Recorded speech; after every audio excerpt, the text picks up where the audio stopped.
The halls of Buckingham Palace had never been so quiet. Outside, photographers still lingered, hoping to catch a glimpse of the king. Tourists whispered through the gates, wondering what it was like inside. But behind the gold-framed portraits and polished wood panels, King Charles III sat alone in the study that had once belonged to his mother.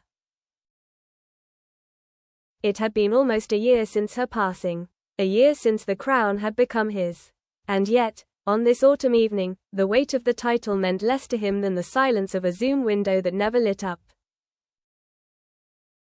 He glanced again at his iPad. The same screen, the same app, no invitation, no incoming call. Archie, Lilibet, he whispered. 2 names. 2 children. 2 royal grandchildren living an ocean away. And yet, in so many ways, they felt like strangers. In Montecito, California, Prince Harry adjusted his daughter's cardigan as she toddled across the backyard lawn. Meghan watched with a quiet smile from the garden table, sipping a lukewarm cup of tea. "Dada, again," Lilibet squealed as Harry lifted her high into the air. He laughed, but something in his eyes dimmed for a second. Meghan noticed it. She always did. "You okay?" she asked gently. He nodded but looked toward the house. There was an email. From the palace. He paused. From him. Meghan didn't say anything at first. Then softly, "About the children." Harry nodded.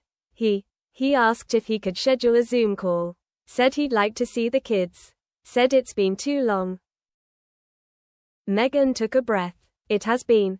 For King Charles, fatherhood had never come easy. Responsibility, duty, image, these had been drilled into him since birth. Emotional expression, however, was something he had learned to guard. But with Harry, it had always been different. Harry had challenged him, questioned the system, left it. Now, Charles was not just a monarch but a father estranged from his youngest son, and a grandfather to 2 children he barely knew. He had watched Archie's birth through filtered headlines. Heard Lilibet's laughter only once, faint and distant, over a crackly phone call. There were no framed photographs on his desk, only printed images sent by aides. The king set his teacup down.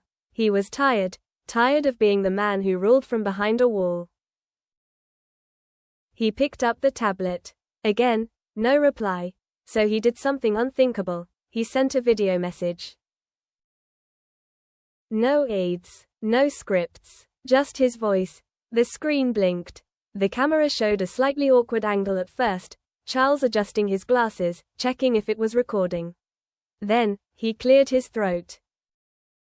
"Hello, Harry, Meghan." He looked away for a moment, then back at the camera. "I know we haven't spoken properly. Not as we should have. And I understand why." He sighed. "But I'm not calling as a king today. Or even as your father. I'm calling because I'm a grandfather. And I miss my grandchildren." A pause. "I've missed everything. First steps, first words, birthdays. I don't want to miss more. I know I can't fix the past. But if you'd allow me even a small window, through Zoom or any way you choose, to say hello to them, I would be grateful." His voice trembled slightly. "I would simply like to hear Archie call me Grandpa, just once." The message ended. The video message arrived in Harry's inbox just before sunset. He'd been in the kitchen, finishing up dinner. Lilibet liked her pasta with peas, Meghan without. He saw the palace email header and almost didn't click it. But something about the subject line stopped him. "For you, from Dad. Not His Majesty. Not the Crown. Just Dad." He tapped to open. As the image filled the screen, Harry paused. Meghan noticed his stillness and walked over, drying her hands on a tea towel. "It's from him," he whispered. The video played. They both stood in silence, watching it together, arms brushing but not holding, as if neither knew what to do with what they felt. When it ended, Meghan spoke first. "I've never seen him like that." Harry nodded. "Me neither." There was no demand, no guilt, just a quiet request, from an aging man who'd missed too many milestones, and was finally brave enough to admit it. Later that night, Harry stood at the window. California nights were soft, crickets, warm air, distant sounds of sprinklers. He thought of Windsor, of Balmoral, of his childhood in drafty castles and private gardens. He remembered his father's voice then, careful, reserved, like every word had been edited before it left his lips. But tonight's message had been different. Raw, honest. He remembered the moment after Diana died, how Charles had hugged him, awkwardly, tightly, like he didn't know how to be both grieving and present. It had been one of the few times he saw his father not as a prince or future king, but as a man, terrified, lost, holding two broken sons. Harry wiped his face. He hadn't realized he was crying. Down the hall, he heard Lilibet's laughter. And he thought, does he deserve to know this joy? To know her voice, her giggle? The answer wasn't simple, but maybe it didn't have to be. The next morning, Harry sat with Meghan on the porch swing.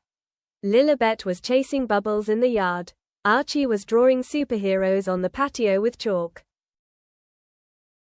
I think we should let him call, Harry said. Not because he's asking, but because the kids deserve to decide for themselves someday. Meghan nodded, slowly. If we do, it has to be on our terms. No press, no briefing, no palace sources leaking it the next day. Harry agreed. One Zoom call, private, just Grandpa and the kids. Ideographic period, and us, Meghan added. We stay on the call. Harry smiled faintly. Deal. Back at Clarence House, the staff were discreet but curious. When the king received Harry's brief reply, his hands trembled slightly as he held the tablet. Thursday, 6 p.m. your time. Private Zoom. No press. Just family. He read it over and over again, as if afraid it would vanish. Thank you, he whispered to no one in particular. For the rest of the week, Charles was different. He cancelled 2 public engagements. Spent time in the garden, had his tech team upgrade the Wi-Fi in the study, twice, and asked for lessons on Zoom etiquette. The royal IT officer had never seen the monarch more anxious, or more human. The clock struck 6. Charles sat at his desk, a simple background behind him, no crests, no thrones. Just a bookshelf and a framed picture of Diana with young William and Harry. He waited, then, a chime. Incoming Zoom call, H. Sussex ideographic period. He clicked join, the screen blinked. First fuzzy, then focused. And there they were, Harry, Meghan, Archie, and little Lilibet, who peeked at the screen, then squealed and ducked behind Meghan's shoulder. Charles smiled, genuinely, gently. Hello there. Archie waved. Hi, Grandpa. And in that one moment, 9 years of silence, tension, pain and politics, softened.